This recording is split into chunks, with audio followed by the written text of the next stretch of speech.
Jim, hey, Jeff Clark. Just want to make you a quick video on how to use this Victor 3 if you're not totally sure. I think you said this was one of your first mechanical machines.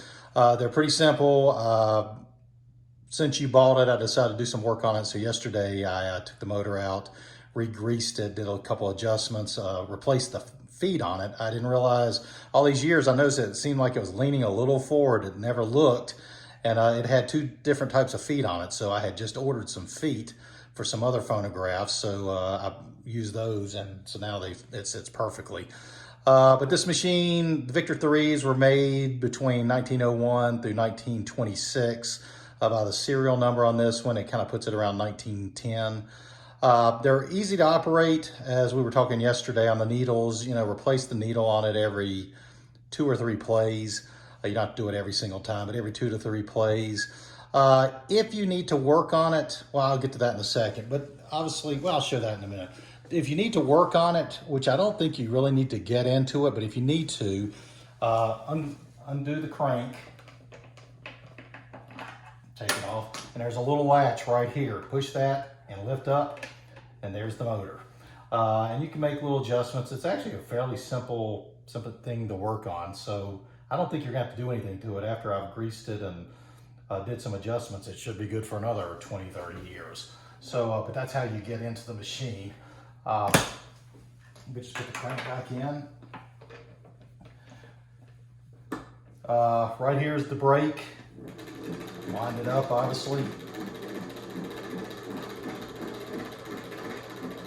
It's got a 2-spring motor, so it'll play good 4, 5, 6 records with no problem before you have to crank it again. Turn it on. As you can see, most of them you kind of use your finger to get it started. This one's got strong springs, so it's ready to go.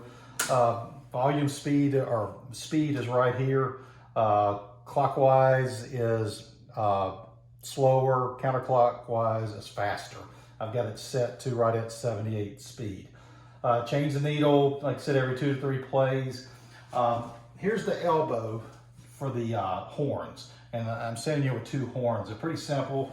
It just hooks on top. There's a little notch here that hooks on tight. The key to this, on the back of the bracket, there's a screw right here. Loosen it up to put the horn on. It should slide right in there, and then tighten the screw. And you're ready to go. To take it off, just untighten it, but hold the front here and just kind of lift up, and you're ready to go. But just wind it up.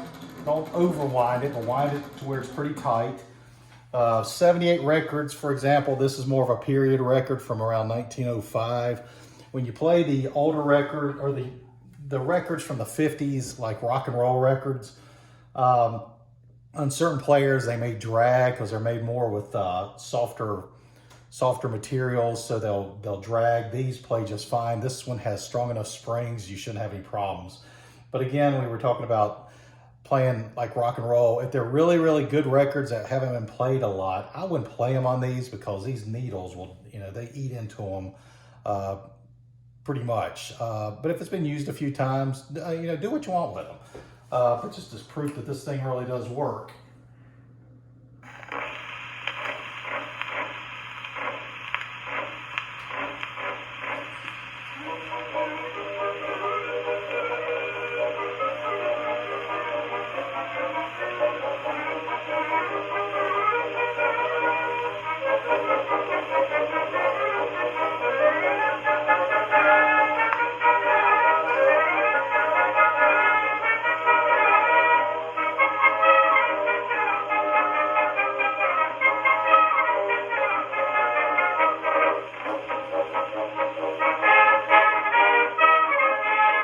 So it works great. I mean, it's doing better than it was a while back. So cleaning the motor up and greasing it definitely helps. So you should be in good shape.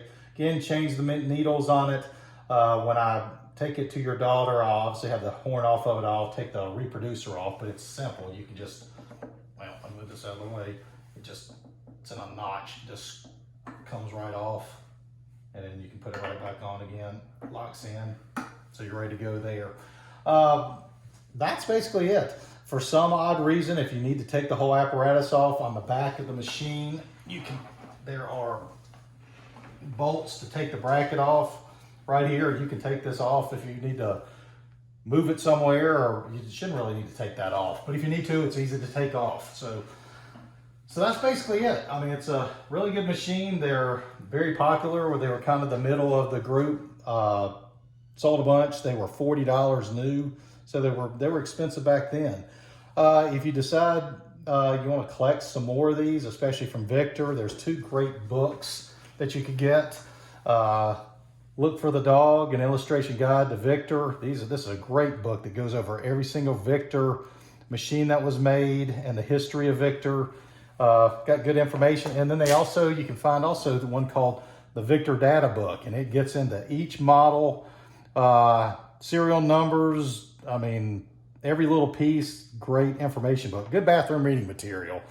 So those are good books. There's plenty of books out there. So if you've got questions, you've got my email address, you've got my phone number. If anything happens with it, just give me a call, but you should enjoy it. Oh, by the way, the decal, I want to show you on this. The decal on the side, there's a little notch that's come out of it. This was a reproduction decal from about 20 years ago. It was the best that you could get back then.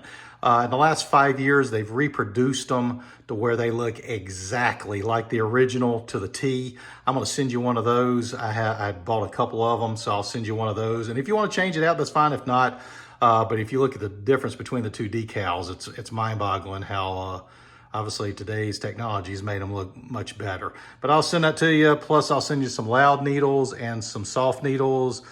And if you got any other things on it, just let me know. But enjoy it, and I think you'll have fun with it. It should run like a brand new phonograph player. So I appreciate it. Thanks.